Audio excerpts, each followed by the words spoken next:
caríssimos, vocês me fazem companhia. René de Paula Júnior falando, espero que o áudio esteja razoável. A pauta aqui não é exatamente rápida, mas eu vou ser muito transparente. Espero que isso seja útil. A pauta é como fazer tudo errado. Como fazer tudo errado. Eu sou um cara meio cético, de uns tempos pra cá, acho que proliferaram, né? Personagens dando, sei lá, como fazer tudo certo, né? As 10 coisas que você tem que fazer, sei lá, desde gurus de inovação, gurus de marketing digital, gurus de coaching, né? Eu acho que isso tem a ver com, sei lá, com uma certa época de incerteza. Então, os vendedores de certeza prosperam. Curiosamente, por alguma razão qualquer, não sei se traumas no decorrer do período, né, não sei, excesso de memória, diz aí, mas eu acabei ficando relativamente cético com quem tem muitas certezas, né? E ainda mais porque a probabilidade de que as coisas deem certo quando você faz as coisas que em princípio são certas não é exatamente 100%, né? Então, infelizmente, acho que eu sou um cara mais cético do que devia, mas uma coisa eu acredito, né, em erro, em coisas que a gente olha e fala, putz, fiz errado, estou fazendo errado, tal. Então eu vou me usar como exemplo vivo, porque vamos tomar, por exemplo, aqui esse modesto e longevo podcast, porque afinal acho que eu já faço o Roda e Avisa aqui, sei lá quantos anos faz, 7 anos, 8 anos, eu nem sei mais. Eu sei que eu devo ter mais de 800 episódios, é um delírio, né? E essa minha atividade é um exemplo clássico de coisa errada, por várias razões. Por que é errado? E acho que em algum momento isso pode ser útil para você.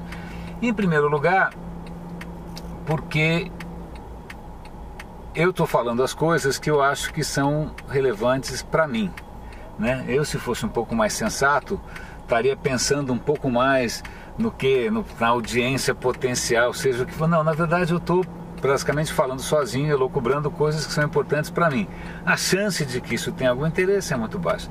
Em segundo lugar, a própria questão do formato, né? Eu sei que o Roda e Avisa sempre teve uma versão em áudio, mas a ideia de fazer isso em vídeo, sendo que a minha cara não agrega em nada, não tem nenhuma animação, não tem nenhum infográfico, eu no máximo faço careta, né?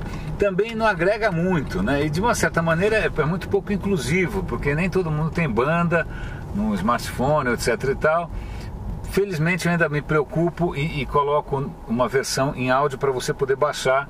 Então eu acho que ainda deve ter gente por aí que deve estar ouvindo isso na academia, deve estar ouvindo no ônibus, no trem, no metrô, tal. Então, pelo menos isso eu acho que eu estou fazendo mais ou menos certo. Mas acho que um erro fundamental aqui é a duração, né?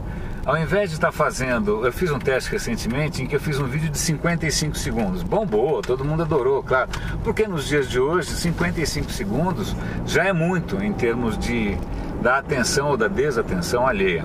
Então, o fato de eu fazer um programa, aliás, Roda e Avisa, alguém deve lembrar que isso era um dos bordões do Chacrinha, e o Chacrinha falava que esse é o programa que acaba quando termina. E esse podcast também é um podcast que acaba quando termina, e normalmente termina quando eu paro o carro em algum lugar, né? Graças a Deus eu nunca fui dirigindo até o Rio, senão ia ser um longa-metragem, mas 15 minutos, quem tem tempo para ouvir isso, cara? Ninguém tem. Então é mais um erro clássico meu, que limita profundamente. Eu podia ter falado aqui há 5 anos atrás a cura do câncer, o bóson de Higgs, cara, ia passar batido. Então mais um erro fundamental meu. Aí tem um outro erro, esses são erros formais, por assim dizer, né? São erros técnicos, mas acho que aí tem um erro que pode ser um pouco mais educativo para todos vocês, que é o seguinte: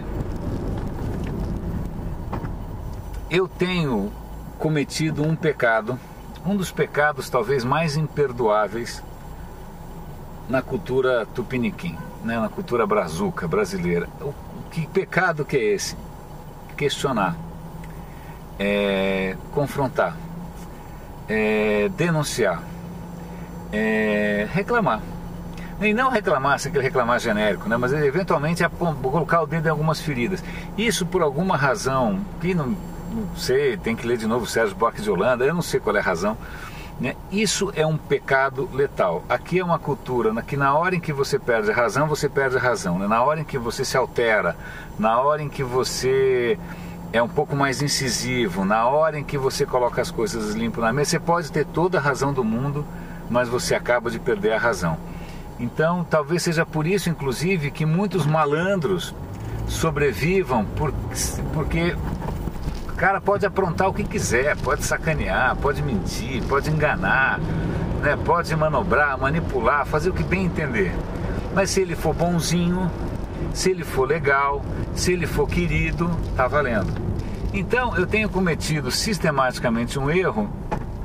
Ontem, no almoço com um colega, com um amigo, ele perguntou, mas isso é um bônus ou é um ônus? Bom, eu quase que faço um trocadilho um pouco menos politicamente correto, mas na verdade é um ônus, porque como eu já disse, eu tenho certeza que esse excesso de franqueza, vamos dizer assim, tem um custo em termos de carreira, e tem um custo em termos sociais e profissionais, tal, razoável, né? Porque eu acho que aqui ninguém está disposto a ter alguém por perto que não tem as papas na língua.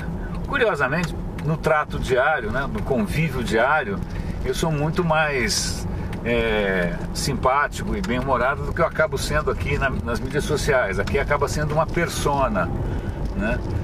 E aí, de novo, outro erro, quer dizer, criar uma persona que não necessariamente corresponde com aquilo que você acredita ser você. Então, qual foi o erro que eu cometi aqui? Vamos lá, eu já falei vários. O formato, a duração, o assunto, a postura, né? Ou seja, eu estou desrespeitando uma coisa da cultura da minha audiência, né? É como se de repente eu fosse fazer uma palestra num lugar super conservador e falasse palavrão à beça. O que, aliás, é um cenário bastante possível, porque eu falo palavrão à beça. Então, burrice minha, é um erro absolutamente imperdoável. Eu tenho certeza que muita gente vai falar, meu, que idiota. Bom, com certeza, tem toda a razão. Tá? Esse tipo de erro, agora vamos tentar generalizar isso um pouco mais, tá? Porque eu acho que está mais do que na hora. Outro dia, lá no Facebook, eu vi um rapaz citando uma frase de Brecht. Eu nem sei se a frase é de Brecht ou não, mas eu fiquei tão... Primeiro que a frase podia, sei lá, suscitar interpretações estranhas, e eu falei, puta, o cara é tão datado, né? Como é que você vai ressuscitar Brecht agora, né? O cara, sei lá. E aí... Mas a questão é a seguinte, curiosamente, né, embora, sei lá, a ciência tenha avançado muito, a ciência, não estou falando só de tecnologia, estou falando de ciência, pesquisa, né, tem avançado bastante, a gente tem descoberto, coisas maravilhosas sobre como a mente funciona, como o corpo funciona, como, sei lá, tudo funciona. Ainda tem uma série de mistérios por aí, mas já tem pistas de que algumas coisas não são como a gente imaginava. Embora a ciência tenha avançado, a gente continua dando ouvidos a coisas que não tem mais cabimento, né? Então, por exemplo, sei lá, ontem no almoço com esse colega, o cara me cita Nietzsche. Legal, bacana, né? É um filósofo que, ainda mais porque é um filósofo assim tão exuberante, né? Tão pirotécnico, né? Tão potente, tão poderoso. É sempre uma leitura inspiradora, tal. Curiosamente, a gente também é engraçado, porque parece que a história da filosofia ocidental parou no século XIX, mas tudo bem. Ninguém fala de qualquer coisa depois do século XX, mas paciência. Mas a questão é a seguinte, muitos desses filósofos lá de trás, parte do pensamento deles se baseava em pressuposições total, o cara não tinha a menor ideia, né, do que estava acontecendo, que hoje a gente sabe que não funcionam assim. Então, por exemplo, muitas das filosofias ficam... giram em torno de uma noção de eu, né, ou indivíduo, né, racional, etc e tal, que, cara, inúmeras obras mais recentes, algumas delas muito divertidas. Eu estou lendo uma agora maravilhosa. Tem os livros do Dan Ariely, tem as palestras dele no TED, né? Previsivelmente Racional, Paradoxo da Escolha do Schwartz, tá?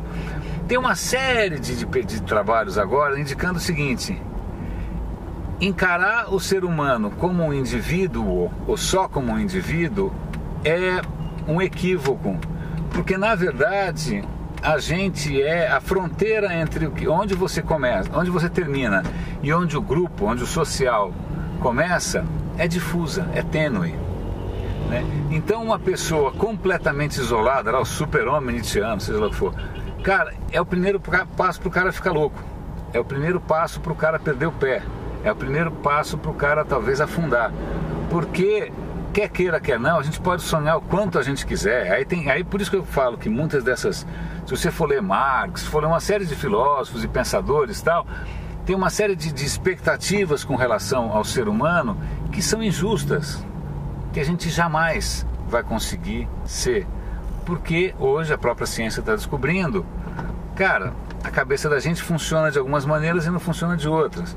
Então algumas expectativas que a religião colocou em cima da gente, em cima de comportamento, em cima de sexualidade, em cima de, sei lá, de submissão cega a alguma fé, ou então vários discursos em cima da razão, né? Hoje a gente sabe que mesmo, primeiro, a razão funciona uma vez por semana, né? Funciona, sei lá, quase nunca, né?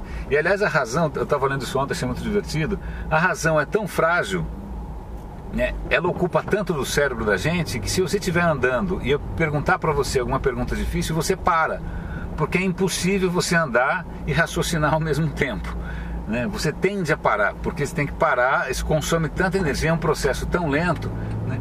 Grande parte do seu dia, até das suas decisões, até das suas emoções, elas são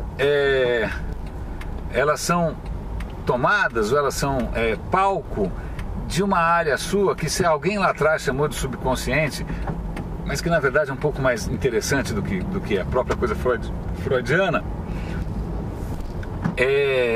que você nem tem muita consciência de como você tomou, por que você tomou, por que você fez, tal, né? Você vai depois racionalizar, depois você vai tentar entender por que você fez aquilo, aí você vai inventar alguma historinha, né? E aí chega-se até a conclusão que é bastante perturbadora, de que a própria noção de eu, né, o que os caras chamavam antes de self, é uma ilusão. Talvez o que você chama de eu, por assim dizer, seja só uma historinha que você conta para você mesmo, né? Isso tem grandes consequências, inclusive jurídicas, porque se você começa a dizer, olha, o cara matou, mas naquele momento ele não pode ser responsabilizado porque aquilo foi uma reação inconsciente do não sei da onde, a hora que você começa a tirar a noção da responsabilidade individual, né, da noção do eu racional, até o sistema jurídico entra em colapso, né? Você, peraí, eu posso colocar, o cara tem culpa ou não tem culpa, né? Ah, não, desculpa, ele era um pervertido porque ele estava com um tumorzinho aqui que apertou um nervo, então, portanto, ele ficou sexualmente estranho. Eu estou contando porque juridicamente há casos assim. Então, assim, existem coisas que estão sendo descobertas que levantam uma luz fantástica sobre como a gente funciona e como a gente não funciona, né? Sobre o que te preenche, né? O que te faz sentir, achar que sua vida está valendo a pena, né? O que faz você tomar boas decisões ou não, que, cara, contradizem profundamente algumas coisas que, sei lá, Sócrates falou de orelhada, Platão falou de orelhada, né? Puxa, você pega Platão, o cara fala, não, esse mundo aqui é só uma ilusão, porque existe na verdade um mundo transcendental perfeito, isso daqui é só uma cópia. Cara, desculpa, Platão é legal, filosofia ocidental, tudo bem, estamos aí, eu dirijo um carro por causa disso, se não fosse Platão acho que não teria essa câmera, mas não tem transcendência em lugar nenhum, né? Então uma série eu sei que a gente gosta, né, de sempre ler os mesmos filósofos, né? O professor sempre vai mandar você ler o mesmo xerox do capítulo de não sei quem, tá?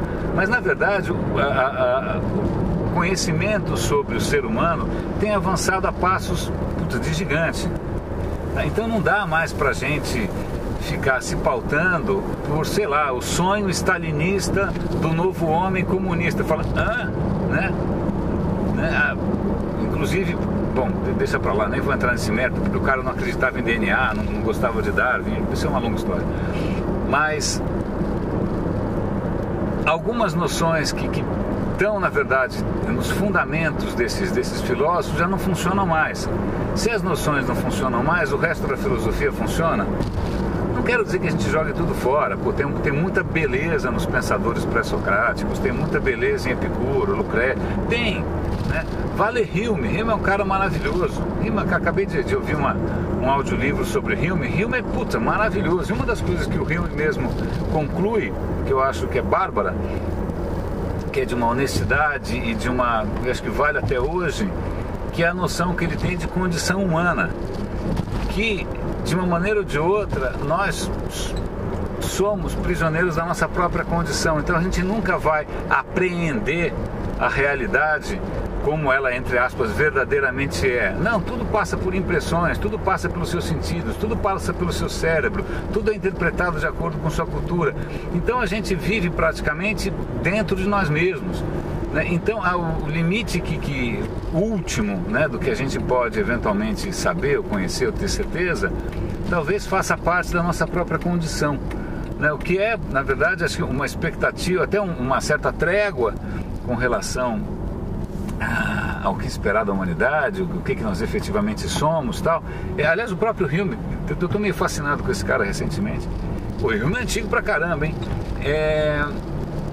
Ele coloca a absoluta importância do social, né? Não só social político, mas social na constituição da sua própria identidade, né? Na constituição do seu próprio modo de ser. Então, bom, eu comecei falando como eu faço as coisas erradas, né?